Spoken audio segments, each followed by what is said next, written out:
This is the astrological update for Gemini for the week starting the 8th of August. Now this week, a great burden is lifted off all of us in various ways. And for you, that burden is relationships. You may have been struggling with, if not a literal relationship, your view of relationships. And this is connected to the past. Saturn was going retrograde. Saturn is the Lord of responsibility. You may have looked at past relationships, love relationships, but also other types of relationships, and examined how you were in those relationships. What did you take responsibility for? How were you when it came to responsibility in relationships? And there were some interesting lessons to be learned there. Now, however, Saturn is giving you the green light. So whether you're single or taken, you have the opportunity to move forward when it comes to love and actually build some very solid foundations, and foundations where you feel okay to take on certain responsibilities when it comes to relationships. I mean, how do you feel about responsibility in general? Is it something you like or dislike? Is it something that you can thrive under? Or do you find that you always want to make a change when it's time to commit?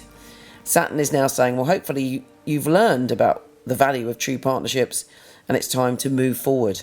Now, I have to say, Venus is causing a few problems this week in general, but it's also squaring Saturn on the same day.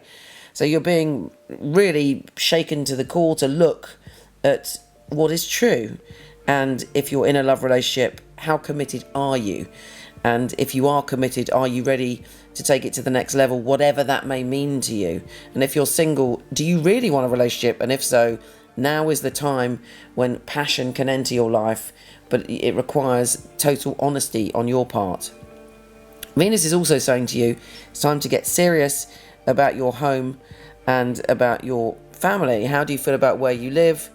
Well, Saturn is saying, okay, if I'm going to commit, I want to feel very secure in my home and family. I want everything to be my way. I want it to work in my direction. There may be a few arguments, could even be simple arguments about decoration or things like that. But, Saturn is saying, look at the bigger picture. Commit to love, but commit to yourself and commit to what you honestly want, and then you can't really go wrong. The coming weeks are going to bring about, hopefully, a great blossoming when it comes to relationships. And also, you have the ability to create great magic around your home, and there's a lot of joy and fabulousness around you. But this week, it's time to get serious and look at your stuff, take responsibility, and move forward. But the great news is, a burden has been lifted, and you feel free to do that. Take care, and I'll speak to you soon.